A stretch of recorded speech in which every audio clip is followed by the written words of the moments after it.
2002 adalah pertama sekali saya ikut retreat meditasi di Brahma Wihara Arama. Jadi ada yang menarik ya. Di saat itu karena belum paham sekali tentang ajaran Buddha, saya ingin menanyakan ke Bante waktu di Kutuku Mahadera yang membimbing selama 10 hari.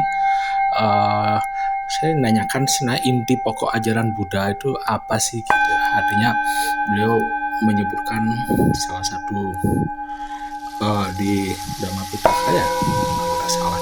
Intinya mengatakan bahwa sabe dhamma nalam abini vesaya. Nah, mohon maaf kalau ada salah ucap. Jadi tiada apapun yang pantas dilekati sebagai aku dan milikku. Jadi kalau udah cari maknanya untuk mempertegasnya, kalimat itu mungkin bisa diterjemahkan sebagai tiada seorang pun yang pantas melekat atau menggenggam apapun sebagai aku atau milikku. Nah, tiada seorang pun berarti tanpa pengecualian ya. Jadi pantas melekat atau menggenggam berarti membangkitkan kesadaran egoisme. Nah, sebagai aku menunjuk pada perasaan yang kita istilahkan sebagai menciptakan aku atau ahamkara. Nah, kemelekatan pada suatu jiwa atau wujud tertentu. Sedangkan sebagai milikku menunjukkan perasaan yang kita istilahkan sebagai menciptakan milikku yang disebut sebagai mamankara ya.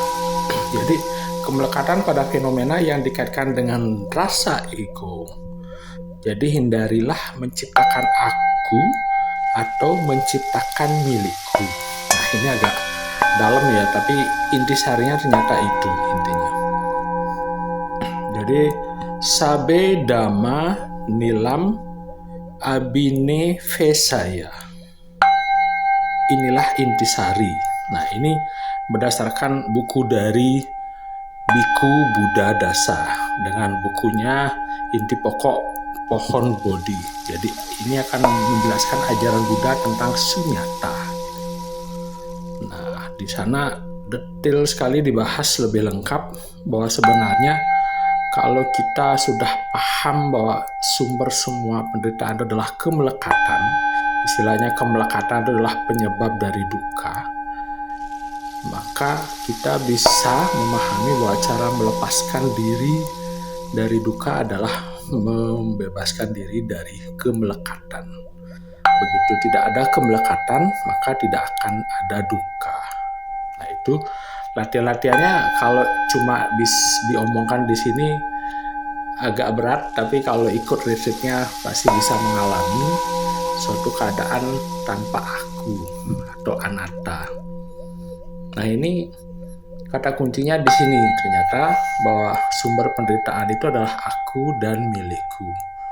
Agak berat, bukan untuk dikonsumsi umum, jadi ini hanya bisa dilakukan dengan retreat atau meditasi.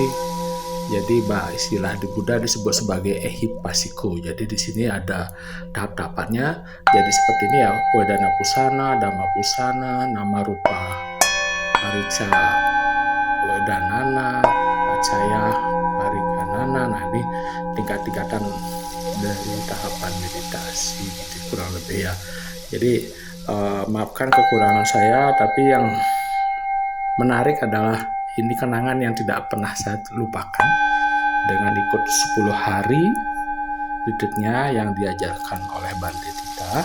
Setelah itu barulah saya ketagihan untuk retreat berikutnya. Jadi pernah ikut MD ya dari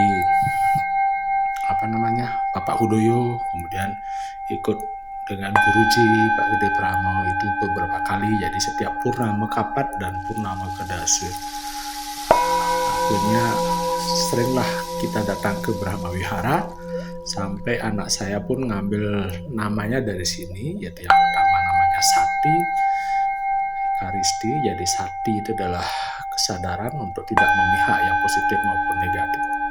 Kemudian Anicca, itu adalah